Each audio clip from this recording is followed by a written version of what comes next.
അച്ഛാ, ഇതാണ് സ്ഥലം. ഈ പൂഴിമണ്ണിലാ മോനെ അതിന് വേഷം. പിന്നെ സെന്റിന് 1200 വെച്ച് കലക്കോട്ട ജംഗ്ഷനിൽ അച്ഛൻ 5 സെന്റ് വാങ്ങിച്ചു തരുമോ? ഉള്ളതെല്ലാം വിറ്റ് തിന്ന് മുറുക്കാനും ചവച്ച് തുപ്പിയിട്ട് ഒരുമാതിരി. മോനെ വീട് ആയുസിൽ ഒരിക്കേ നടക്കൂ. നിങ്ങൾ ആയുസിൽ ഞാൻ ചെയ്യണ ഒരു കാര്യം നല്ലതെന്ന് നിങ്ങൾ പറഞ്ഞിട്ടുണ്ടോ? എന്റെ പരിമിതമായ ഭൂമി ശാസ്ത്രം വെച്ചാണ് ഞാൻ പറഞ്ഞത്. ഒന്ന് മിണ്ടായിരിക്കോ? നീ എന്തരോ ചേ. അങ്ങനെ നമ്മുടെ വീട് ഉയർന്നു പൊങ്ങി. ഇതാപ്പാ ഒരു തീറ്റ ചാക്കര എവിടെയെങ്കിലും മൂലയിൽ വിരിച്ചു കിടക്കും.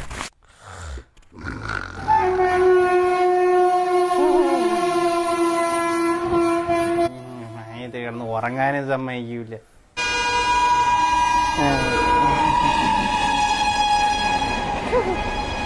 ഈ രാത്രി എവിടെ എടുത്ത് വിട്ടോണ്ട് പോണേന്റെ ചെവി തല കേക്കാൻ സമയം.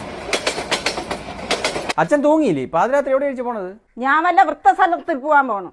നീ ഈ ശബ്ദത്തില് ഉദിച്ച് അസ്തമിച്ച് ജീവിച്ചോ. പണ്ടവനെ ഇംഗ്ലീഷ് മീഡിയം സ്കൂളിൽ ചേർത്തപ്പോഴേ ടീച്ചർ പറഞ്ഞ് മണ്ടന്മാർ ഇംഗ്ലീഷ് മീഡിയം സ്കൂളിൽ പഠിച്ചാലും മണ്ടന്മാർ. അന്ന് ഞാൻ കേട്ടില്ല.